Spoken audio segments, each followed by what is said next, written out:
Hello mga kapaparts, ingani ko magluto sa spaghetti. Una, magpainit ko sa tubig para sa pasta. Then, una-una ko ang ground pork. Wala na siya oil ha. Ako lang na siya gikuan nga magawas siya natural oil. Kaya mao akong gamiton pag-isa sa lamas. Kung sa other niya nga mga sagol, gaya sa hotdog, meatballs. Kana lang siya, ikuan na din sa salt and pepper. Pag okay na sila, i-mix-mix lang ko dahil na nimo. Hingani dayon ko maglunod sa pasta. Char, gituluan ko ni Chef Bolantoy. Naupa ko kabalungay nga na dahil magkuan. Nga, abi ko arte-arte rin nakakita na ako sa mga kuan. Pero dili man di ay. Nangyiday na siya purpose. Nga na ang yapon. Pero magyapon na siyang Easter occasionally ha. Kay di ta magsalik. Kay base hindi ay kuan na kulang imong tubig pagbutang. O, nga na rin siya. Magwatan tag maluto. Ang pasta, dali naman na siya.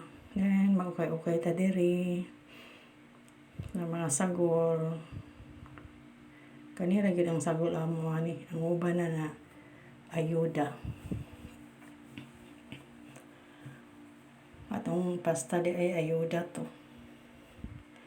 Then, ato na din isagol ang spaghetti sauce. Ang spaghetti sauce ayuda from sa sister-in-law. Duha na kakuan spaghetti sauce o diced tomato akong gibutang. Lami man day ibutang ang diced tomato. Nagmahay gani ko kay ngano akong gidugmok-dugmok ba. Dapat day wala to na akong gidugmok-dugmok. Kay naka-taste ko na ay wala na ako nadugmok. Lami day siya nga naka-mix na siya sa pasta. Anyway, sa sunod na lang ko napay ayuda. Ayuda is life. Ayuda is good. Kaya nga nira siya.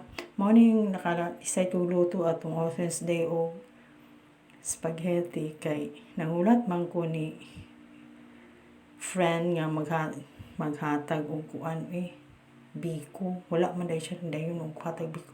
By the way, kaning pasta kauban ni atong kuan. Kauban ni sa sauce na likatag. 1 pound na siya. Akong friend, wala day siya nagbiko atong since day kay gikapoy daw siya. Gusto siya maglanay-lanay ra. So, naka-decide ko nga, maluto na ng pasta para napoy may snack. Naluoy po akong anak. Walay matiyam-tiyam sa All Saints Day.